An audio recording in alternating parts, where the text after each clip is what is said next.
Fans were shocked when meeting the Duggar family during this 2012 political campaign. The Duggar family supported Rick Santorum in 2012, but the family's behavior on the campaign trail was shocking.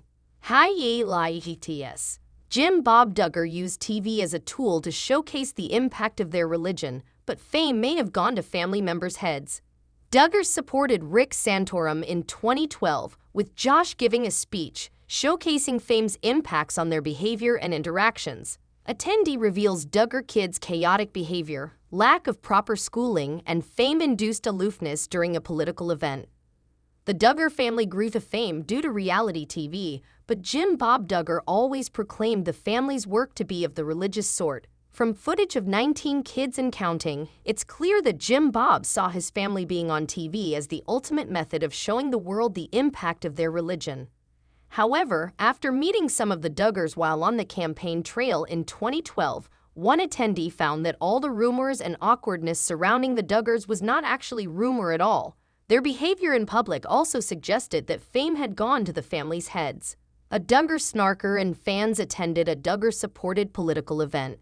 In 2012, some of the Duggars attended a political event for Rick Santorum. In February 2012, Rick Santorum's campaign published a press release noting that the Duggar family was traveling the country in support of Rick Santorum. The release also pointed out that the Duggars would be available for radio and TV interviews in February of that year while in Michigan on the campaign trail. This was all before Josh Duggar's political appointment in Washington, D.C., which led to Josh offering a woman a job offer she is now glad she rejected. The press release did not specifically say which Duggars would be involved, but that didn't stop a self-identifying Duggar snarker from tagging along to one event in the Deep South. At that event, the not-quite-a-fan was able to speak with family members like Josh, Anna, Jill, Joy, and Joseph, while other members of the family were more elusive. However, Josh seemed to be the subject of primary interest during the event, even giving a speech in support of Rick Santorum. Interestingly, when news later broke of Josh's scandals, Rick Santorum called the allegations sickening and said he was praying for the victims. In contrast, the Duggars' next preferred political candidate, Mike Huckabee, suggested that Josh could be forgiven via a Facebook post and that the story was being sensationalized. The Duggar kids' behavior seemed to prove multiple Duggar theories.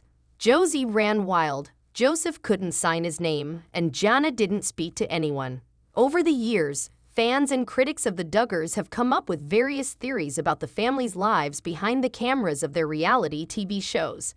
At the 2012 event in the southern U.S., various theories were proven true, at least according to a self-proclaimed Duggar snarker. The anonymous Redditor posted a recap of the entire Rick Santorum Duggar family event based on their experiences, which involved tagging along to the political event with someone who was a fan.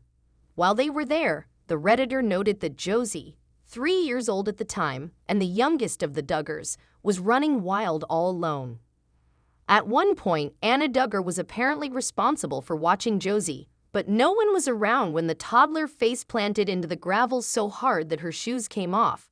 Consultation with the Duggars' buddy list, which would have been in effect at the time, suggested that Jana was Josie's buddy, but the oldest and as yet unmarried Duggar sister stayed inside the air-conditioned building most of the time and, according to the Redditor who was there, didn't speak to anyone. The saddest part of the event was apparently interactions with the Duggars who posed for pictures and signed their names in the snarker's copy of the family's book, the Duggar book circa 2008, that is still revealing secrets today.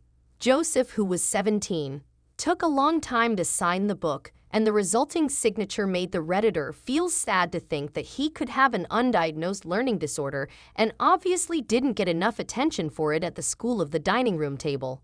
To critics of the Duggars, that only reinforced that their at-home education must have been lacking.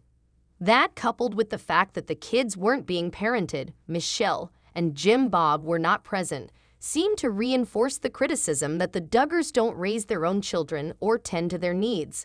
Another point toward critics' theories about the Duggars' lack of home education came up when Josh gave a speech. Afterward, the pastor queried Josh about his speaking skills, which then created an awkward scenario. The pastor of the church asked Josh, "How did you learn to communicate so well?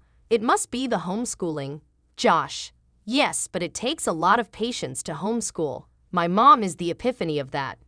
The Duggars event showcased how fame impacted the family. Attendees thought that the Duggars were aloof and that Josh was full of himself. The attendee thought that Josh seemed full of himself, both while giving his speech and afterward while signing their book. But that wasn't the only impact of the Duggar family's fame. Jill was so professional, like she was giving a performance while rattling off a political spile. Other Duggars were not quite as friendly, according to the attendee and her friend. Jinger and Jessa thought they were rock stars. They couldn't answer or turn their heads when people said their names. They weren't able to get near Jessa at all and called her aloof. Joy gave an autograph, but the conversation was not noteworthy. However, speaking with Josh was quite an interesting event, according to the Redditor. She purchased a second-hand copy of the Duggars book, which she then asked them to sign, but the copy she received was an advanced, uncorrected proof, not for sale. Josh apparently noticed this and questioned where she got the book from before signing it and writing Matt 6-3 under his name. The not quite a fan tried to make small talk and asked Josh if he was eating well while visiting, a question that he apparently gave a flip, sneering answer to. Josh's fellow inmates might think he's a regular nice guy now, but while on the campaign trail, the Elvis Duggar was not a fan favorite, and the entire family's behavior aligned with all the snarky rumors about them.